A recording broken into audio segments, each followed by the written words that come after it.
Indian union मुस्लिम league के एक वफ्द ने आज दिल्ली में कौमी इंसानी हकूक़ कमीशन के अहदेदारों की मुलाकात की। वफ्द ने कौमी इंसानी हकूक़ कमीशन के सामने तलबा पर पुलिस के हमले और जुल्म से मुतल्लिक़ अपनी बात रखी। इसके अलावा वफ्द ने यूपी पुलिस की बर्बरियत और मजालिम से मुतल्लिक़ भी कमीशन को अर्जी दी। We all went there and presented the petition consisting of more than 23-25 pages.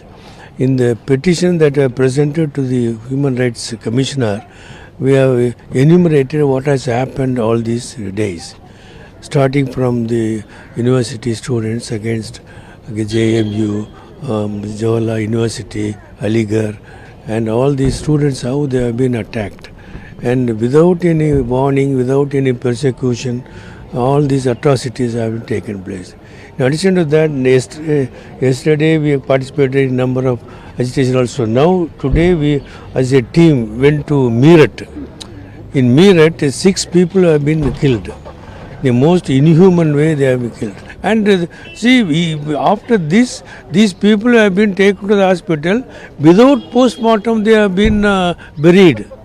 That burial was not even informed to the relatives of the families.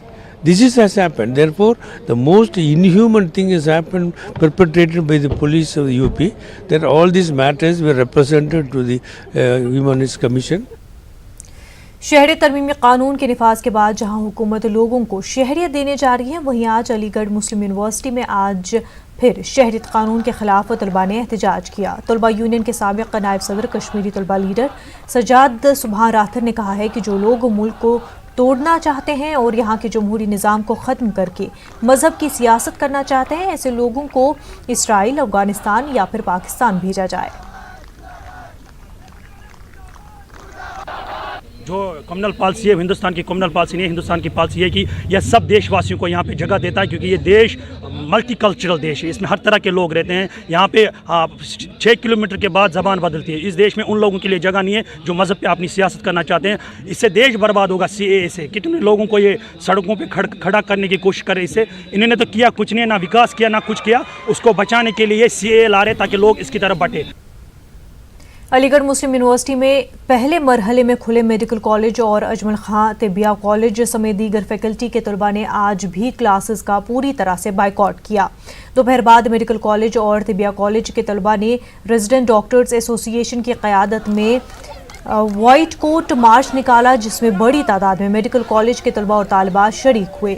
इस मौके पर जहां शहरी तरमीमी कानून के खिलाफ एहतजाज किया गया, वहीं AM कैंपस में पेश आए वाक़े पर vice chancellor professor Tariq Mansoor और रजिस्ट्रार अब्दुल हमीद के इस्तीफ़े का भी मुतालबा किया गया।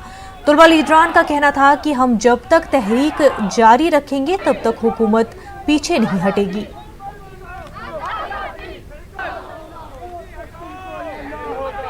वाइट कोट मार्च इसलिए निकाला है कि NRC सिटीजनशिप एक्ट जो लेकर के आई है सरकार, वो एकदम इंसानियत के खिलाफ है और हिंदुस्तान के खिलाफ है।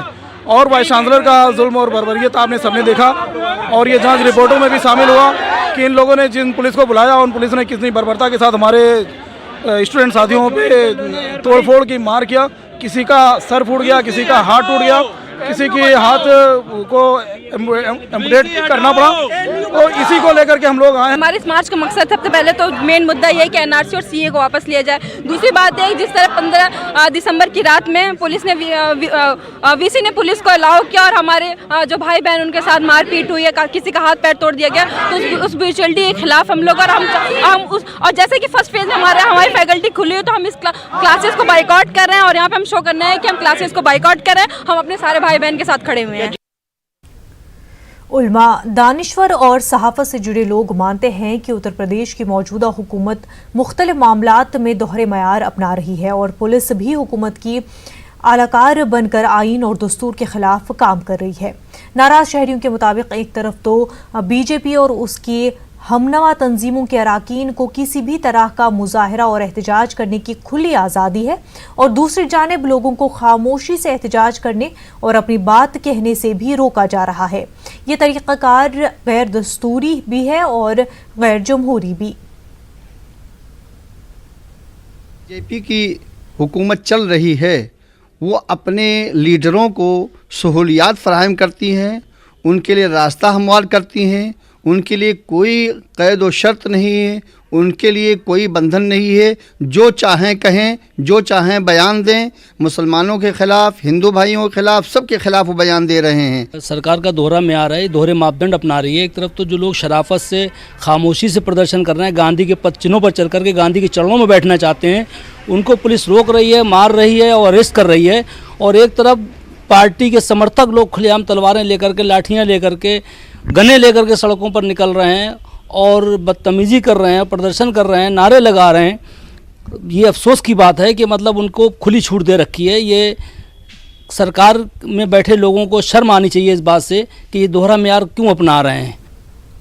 कानपुर के मोहम्मद अली जौहर पार्क में 7 जनवरी से शहरियत कानून, एनआरसी और एनपीआर के खिलाफ मुसलसल एहतजाज किया जा रहा था, लेकिन कल रात एक मीटिंग के बाद इस धरने को रोक दिया गया।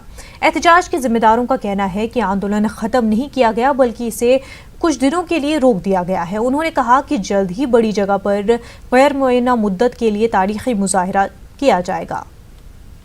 16 तारीख को इलाहाबाद हाई कोर्ट में जो हमने रिट की है, विष्णु शुक्ला जी पिटिशनर हैं, उसके रिट के हियरिंग है जिसमें यूपी गवर्नमेंट को बुला लिया गया है।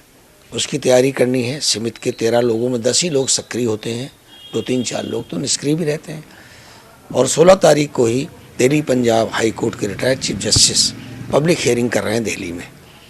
वहाँ का निर्णय हुआ, हम जाएंगे और यहाँ के तथ्य रखेंगे। कानपुर में भी कानपुर की शान के मुताबिक एक बड़ी जगह पर इसको हम रखेंगे। संचालन समिति से निर्णय लेगी, अप्रोप्रिएट निर्णय अप्रोप्रिएट टाइम में लेगी, उसकी घोषणा करेगी।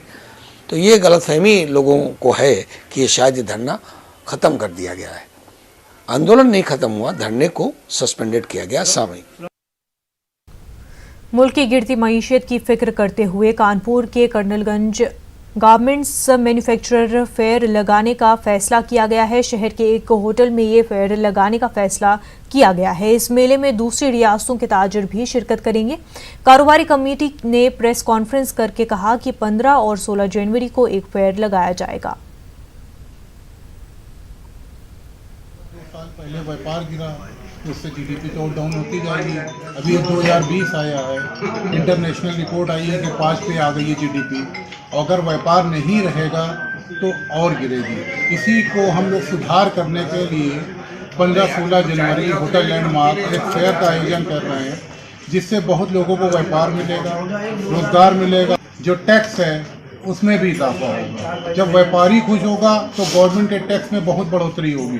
व्यापारी दुखी होगा तो टैक्स ही नहीं जाएगा। और जो छोटे दुकानदार थे हमारे, वो बहुत से साफ हो चुके हैं। इसका उदाहरण है सबसे पहले नोटबंदी, दूसरी जीएसटी। पहाड़ी इलाके में बर्फबारी की वजह से शुमाली हिंदुस्तान में शदीद सर्दी का असर नजर आ रहा है। गुज़िश्ता 24 घंटों के दौरान दर्जे हरारत में कमी आई है।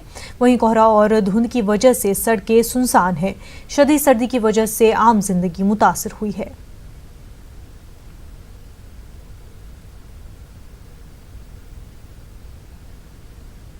न्यूज़ 18 नुमाइंदे संदीप सविता ने कानपुर से शदीद सर्दी के असर का जायजा लिया। इलाकों में बर्फबारी के अलर्ट के बाद उत्तर भारत में भी ठंड एक बार फिर से बढ़ गई है। न्यूनतम पारा लगातार गिरता जा रहा है। अगर कानपुर की बात की जाए तो कानपुर में कल तक न्यूनतम तापमान 5 था और आज आधी रात में जिस तरह से कोहरे ने अपना असर दिखाया है, आप देख सकते हैं मेरे पीछे किस तरह से रोडों पे सन्नाटा छाया हुआ है और यहाँ पर जो गाड़ियाँ चल भी रही हैं वो किस तरह से किस कदर धीमी गति में चल रही हैं। उनकी स्पीड बिल्कुल कम है क्योंकि लगातार हाईवेज़ पर एक्सीडेंट हो रहे हैं। अगर हाईवे की बात की जाए तो ये कोहरा हाईवे पर कुछ ज़्यादा ही खतरनाक हो जाता है, जो कि जानलेवा बन जाता है और गाड़ियों के लिए बेहद खतरनाक है। जिस तरह से ये ठंड बढ़ती जा रही है वो आम जनजीवन को अस्त व्यस्त करती जा रही है। कानपुर से संदीप सविता, न्यूज़ 18 उर्दू। आज की रात बहुत गर्म हवा चलती है। आज की रात न फुटपाथ पे नींद आएगी। सब उठो, मैं भी उठूं, तुम भी उठो, तुम भी उठो, कोई खिड़की इसी दीवार में खुल जाएगी। फिक्र एहसास में इर्तियाश पैदा करने वाली ये रोशन शायरी जिस जूद हिस्स शायर की है, उसे दुनिया कैफी आजमी के नाम से जानती है। उर्दू के मुमताज़ तरीन तरक्की पसंद शायरों में उनका शुमार होता है। 20वीं सदी में उर्दू के जिन शायरों की धूम रही उनमें एक अहम नाम कैफी आजमी का है। आज उनका 101वां यौम पैदाइश है। इस मौके पर हम पेश कर रहे हैं एक खास रिपोर्ट जिसमें उनके फन और शख्सियत का जायजा लेने की कोशिश की गई है। कोई तो सूद चुकाए, कोई तो जिम्मा ले, उस इनकलाब का जो आज तक उधार सा है। बेलचे लाओ, खोलो जमी की तहें, मैं कहां दफन हूं कुछ पता तो चले। ऐ सबा लौट के किस शहर से तू आती है, ऐ सबा लौट के किस शहर से तू आती है, तेरे हर झोंके से बारूद की बू आती है। खून कहाँ बहता है इंसान का पानी की तरह, जिससे तू रोज यहाँ करके वजू आती है। खून कहाँ बहता है। फिक्र और एहसास में इर्तियाश पैदा करने वाली ये रोशन शायरी जिस जोदहिस शायर की है उसे दुनिया कैफी आजमी के नाम से जानती है। उर्दू के मुमताज तरीन तरक्की पसंद शायरों में उनका शुमार होता है। कैफी आजमी का असल नाम सैयद अतहर हुसैन रिजवी था। इनकी पैदाइश 14 जनवरी 1919 को मौजा मजवा जिला आजमगढ़ में हुई जो उत्तर प्रदेश में है। कैफी के वालिद सैयद फतेह हुसैन रिजवी उन्हें मजहबी तालीम दिलाना चाहते थे। इस गर्ज से उन्होंने कैफी को लखनऊ में सुल्तानुल मदारिस में दाखिल कर दिया, लेकिन कैफी की एहतिजाजी तबीयत की मंजिलें कुछ और थी। कैफी ने मदरसे के जामिद और दकियानूसी निज़ाम के खिलाफ आवाज उठाई और तलबा के कुछ मुतालबात को लेकर इंतजामिया से भी नबर्द आजमा हुए। 11 बरस की उम्र से शेर कहने लगे थे। मदरसे के दकियानूसी माहौल ने कैफी की तबीयत को और ज्यादा इनकलाबी बना दिया और ऐसी नज़में कहने लगे जो उस वक्त के समाजी निज़ाम को निशाना बनाती थी। कल्बे माहौल में लर्जा शररे जंग है आज, हौसले वक्त के और जीस के एक रंग है आज। आप गीनों में तपा वलवले संग है आज, हुस्न और इश्क हम आवाज और हम आहंग है आज। जिसमें जलता हूँ उसी आग में जलना है तुझे, उठ मेरी जान मेरे साथी चलना। लखनऊ उस वक्त तरक्की पसंद अदीबों का एक अहम मरकज बना हुआ था, जहां सरदार जाफरी और सज्जाद जहीर से उनकी मुलाकातें होने लगी। 1941 में कैफी लखनऊ छोड़कर कानपुर आ गए, जहां मजदूरों की तहरीक जोरों पर थी।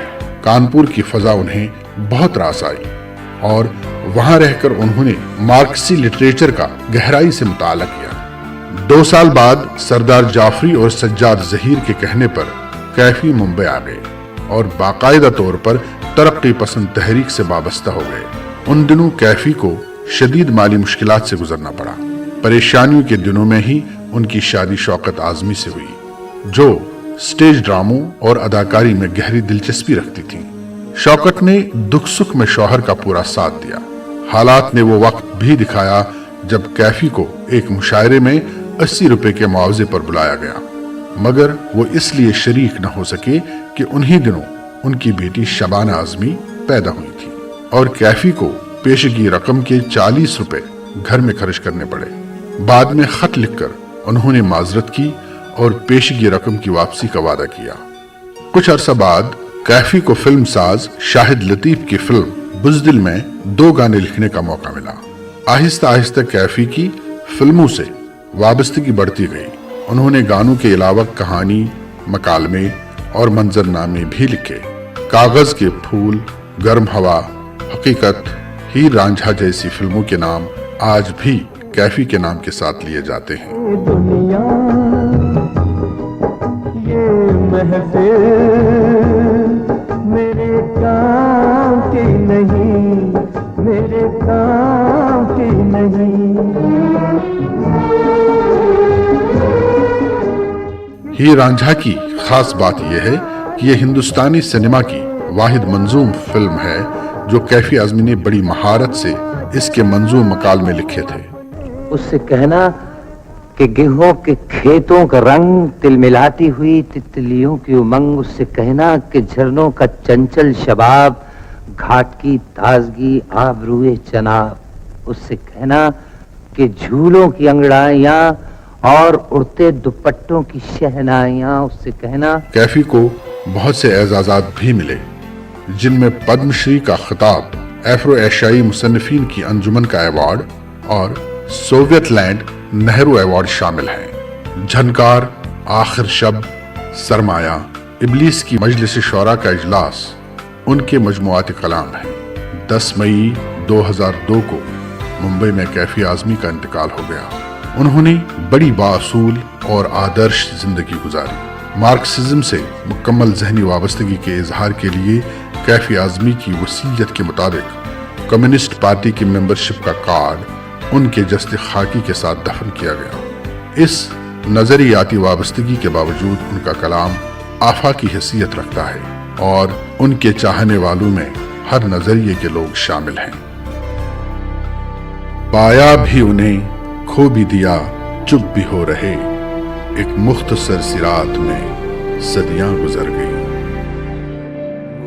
पेड़ के काटने वालों को ये मालूम तो था, जिस्म जल जाएंगे जब सर पे न साया होगा।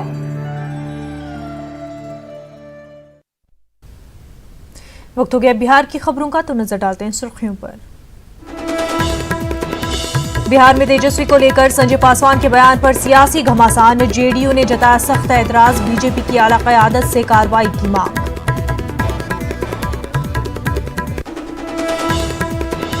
हाजीपुर में हार्डवेयर कारोबारी के कत्ल का सीसीटीवी फुटेज आया सामने। वारदात के 24 घंटे बाद भी पुलिस के हाथ खाली।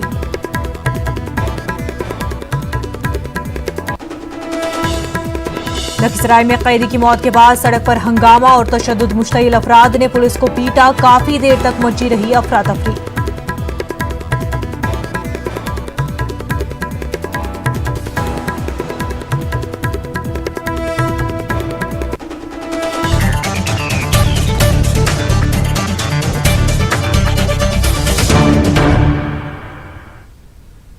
बिहार के आइंदा असेंबली इंतखाबात में सीएए और एनआरसी का मुद्दा सियासी पार्टियों के लिए बड़ा चैलेंज बनने वाला है। यही वजह है कि सेक्युलरिज्म का माला पहनने वाली रियासत की दो बड़ी सियासी पार्टियों के दरमियान इस मामले पर सियासत तेज हो गई है। ओपोजिशन इस कानून के खिलाफ है और बरसरी इक़्तिदार पार्टी पार्लियामेंट में सीएए का साथ देने के बाद बिहार में एनआरसी को नहीं लागू करने का दावा करके लोगों को इत्मीनान दिलाने की कोशिश में जुटी हुई है। पेश है रिपोर्ट।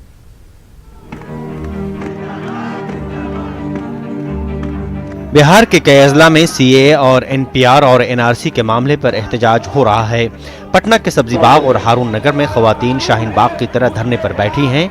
वहीं बिहार शरीफ, दरभंगा, मधुबनी, अररिया और किशनगंज में इस कानून के खिलाफ लोगों ने हल्ला बोल दिया है। पटना यूनिवर्सिटी के तलबा भी एहतजाज में शिरकत कर रहे हैं। तेजी से बदल रहे रियासत के सियासी मंजरनामे को देखकर सियासी पार्टियों ने मुस्तकबिल का अपना सियासी लाएहमल भी तैयार कर लिया है। अपोजिशन जहां इस मुद्दे पर सड़क पर है, वहीं बरसरे इख्तियार पार्टी ने कह दिया है कि सीएए पर साथ दिया तो दिया, लेकिन एनआरसी को बिहार में लागू नहीं करेंगे। हम लोग तो इशू को अभी भी टेकअप कर लिया। अभी पूरे राज्य में हम लोग का कार्यक्रम बताया है मैंने। और जहाँ तक नीतीश जी का है, वो दुविधापूर्ण स्थिति में है, इसलिए उनके बारे में भी जनता जान चुकी है। इसलिए जनता समय पर फैसला लेती है और जनता समय पर फैसला लेगी। जब विपक्ष के नेता श्री तेजस्वी यादव द्वारा बात रखी गई तो उन्होंने अपने जवाब में कह दिया कि हम सीएए एनपीआर पर चर्चा करने के लिए विशेष बैठक बुलाने के लिए भी तैयार हैं 19 जनवरी के बाद। और एनआरसी के बारे में तो उन्होंने स्पष्ट विधानसभा में ही कह दिया कि इसका तो कोई बिहार में प्रश्न ही नहीं उठता है। कब कौन सा मुद्दा सियासी गलियारों में बुलंदी पर पहुंच जाए, कुछ कहा नहीं जा सकता। यहाँ तो बात सीएए और एनआरसी से जुड़ी है, जिस मुद्दे पर अवामी एहतजाज हो रहा है। अपोजिशन ने ऐलान किया है कि 16 जनवरी से इस मामले पर तेजस्वी यादव सीमांचल से अपना दौरा शुरू करेंगे। वहीं जेडीयू के मुताबिक सीएए पर गलती से हिमायत किया था, अब एनआरसी पर पार्टी कोई समझौता नहीं करेगी। 16 तारीख से तेजस्वी प्रसाद यादव का अररिया, किशनगंज, अररिया, कटिहार इसी एनआरसी के विरोध का जन जागरण रैली वगैरह सब आयोजित किया गया। इसलिए राष्ट्रीय जनता दल तो पूरा चौकस है। और सीए में पार्लियामेंट में साथ दिया था, उस वक्त उसको जो है लेके जो बातें थी कि सिर्फ 31,000 कुछ लोगों को जो बहुत दिनों से यहाँ पर नागरिकता के लिए दिए हुए हैं, यही बताया गया था ज्वाइंट पार्लियामेंट्री कमेटी में कि उनको नागरिकता से मतलब है। लेकिन जब इसको एनआरसी से मिला के देखा जा रहा तो लोगों को जो है इसमें संशय हुआ, भ्रम हुआ। सीएए और एनआरसी के मुद्दे पर शाहीन बाग से निकली चिंगारी दूसरे शहरों में भी फैल रही है। पटना के सब्जी बाग और हारून नगर में शाहीन बाग की तरह ही एहतजाज हो रहा है। खास बात यह है कि एहतजाज का स्टेज सभी पार्टियों के लिए खुला है, कोई भी यहां आ सकता है और अपनी बात कह सकता है। इस एहतजाज के पस मंजर को देखते हुए सियासी पार्टियां अपना सियासी मंजरनामा भी तय करने में जुटी हैं। न्यूज़ 18 उर्दू के लिए पटना से महफूज आलम की रिपोर्ट।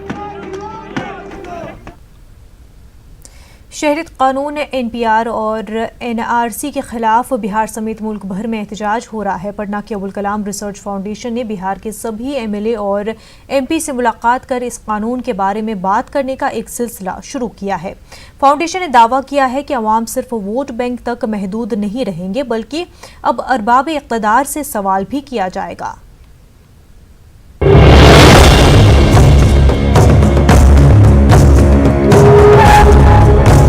पटना के अबुल कलाम रिसर्च फाउंडेशन ने बिहार के सभी एमएलए और एमपी से मुलाकात कर शहरी तरमीमी कानून, एनआरसी और एनपीआर के बारे में बात करने का एक सिलसिला शुरू किया है। फाउंडेशन ने दावा किया है कि अवाम सिर्फ वोट बैंक तक महदूद नहीं रहेगी, बल्कि अब इक़्तिदार से सवाल भी किया जाएगा। जिला के हर एमएलए और हर एमपी तक ये हम लोग बात पहुंचाएंगे और उनसे वाज़ेह मुतालबा करेंगे कि अगर हमने वोट दिया आपको तो इसलिए नहीं दिया कि आप हमारे समाज में खलबशार पैदा कीजिए, हमारे लोग जो है मार खाएं, हमारे लोगों की जान जाए, हिंदू मुसलमानों के दरमियान जो है नफरत पैदा हो। एक जो है एक महाज खड़ा कर रही है सरकार, भारत सरकार, और बिहार सरकार भी उसी में। सीए और उसके साथ साथ एनआरसी और एनपीआर के जो फॉर्म हैं वो भारत के संविधान, भारत की जमहूरियत, प्रजातंत्र और भारत के हित में नहीं है। एमए इब्राहिमी बिहार के एक ऐसे मुस्लिम आईएएस अफसर हैं जो चीफ सेक्रेटरी के रैंक से रिटायर हुए हैं। कई दहाइयों तक हुकूमत का हिस्सा रहे इब्राहिमी कहते हैं कि इस कानून से मुल्क को नुकसान होगा। वहीं दानिश्वर और समाजी कारकुनों का भी यही ख्याल है। कानून जो है जमहूरियत के खिलाफ है, यह कानून जो है मुल्क के आईन के खिलाफ है और इसकी बुनियाद जो है नफरत के ऊपर है। इसे हिंदू, मुस्लिम, सिख, ईसाई जो बरस से इस मुल्क के अंदर इत्तेफाक व इत्तेहाद के साथ रहते हुए आए हैं, उन सबों के दरमियान इंतशार पैदा होगा। सबसे बड़ा मुद्दा जनता के बीच में ये आ गया है कि जो पहले पैदा हुए थे उनका डेट ऑफ बर्थ बनता नहीं था, और दूसरा मुद्दा है कि आप अपने माँ बाप, दादा, परदादा तक का सर्टिफिकेट लाइए। ये 90% जनता, 99% जनता के पास नहीं मिलेगा। ये सबसे बड़ा मुद्दा है और देश की जनता त्राहिमाम है, डर रही है कि हमारे साथ भी कहीं आसाम के तरह ना हो जाए। अगर अरबाब इक़्तिदार पटना के अबुल कलाम रिसर्च फाउंडेशन की पहल पर तवज्जो दें तो इस मसले का हल निकल सकता है। न्यूज़ 18 उर्दू के लिए पटना से महफूज आलम की रिपोर्ट। अब लगता है दलित मुसलमानों को इंसाफ मिलेगा, ये कहना है ऑल इंडिया यूनाइटेड मुस्लिम मोर्चे का। दरअसल हाल ही में national council of Dalit Christian का मुकदमा चीफ जस्टिस ऑफ इंडिया के सामने आया था, जिसमें क्रिश्चियन को रिजर्वेशन देने की बात पर सीजेआई ने कहा है कि ये मुसलमानों पर भी लागू होता है। गुज़िश्ता 2 दहाइयों से दलित मुसलमान के नाम पर तहरीक चला रहे मोर्चे का कहना है कि ये मामला सुप्रीम कोर्ट के हाथ में है और उम्मीद है कि नतीजा बेहतर होगा। आप देखिए महफूज आलम की ये रिपोर्ट। हमें दीजिए इजाजत। आदाब।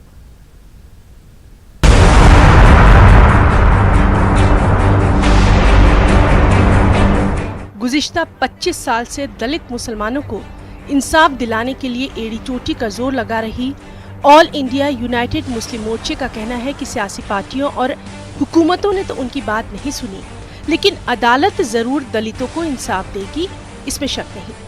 वक्त लगेगा लेकिन दलित मुसलमानों के मसले हल होंगे। बहस के दौरान जहाँ पर सिर्फ दलित क्रिश्चियन पर ही बहस हो रही हो, सुनवाई हो रही हो, उस दौरान हमारे सुप्रीम कोर्ट के चीफ जस्टिस साहब जस्टिस बोबडे ने ये सवाल पूछा कि क्या मुस्लिम रिलीजन में इस तरह के लोग नहीं हैं जिनके लिए बात की जाए।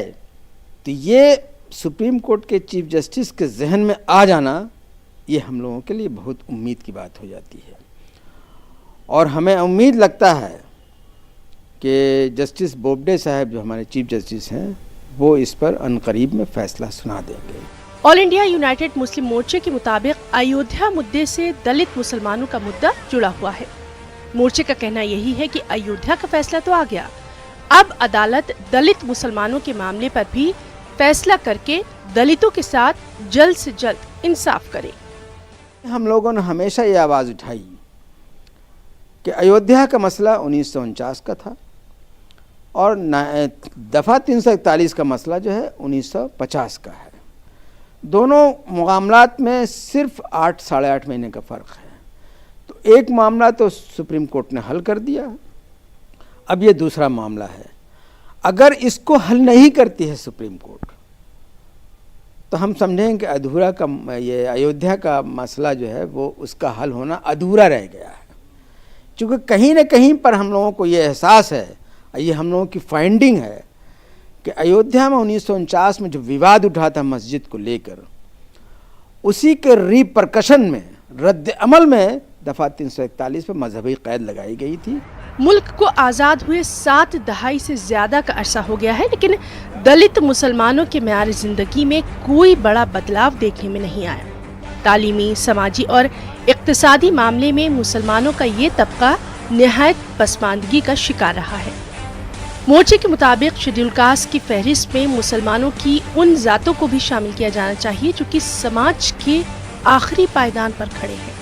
1994 से मोर्चा ने जो है बिहार, उत्तर प्रदेश, आंध्र प्रदेश, कई स्टेट से रेजोल्यूशन पास कराया डॉक्टर एजाज साहब के रहनुमाई में। और जो भी कमीशन है, चाहे SC/ST कमीशन हो, माइनॉरिटी कमीशन हो, संविधान समीक्षा हो या रंगनाथ मिश्रा सच्चर आया हो, सबों ने इसकी सिफारिश कर दी है। लोकसभा में कई बार प्राइवेट मेंबर बिल आ गया, कॉलिंग अटेंशन हो गया, सब कुछ हो गया। लेकिन जब उम्मीद हम लोगों को लगा कि अब यहाँ से नहीं करेंगे, ये लोग नियत ठीक नहीं है, तब हम लोग कोर्ट में गए। कोर्ट में 2004 से मामला चल रहा है, 2011 में इसको फ्रेमिंग हुआ है।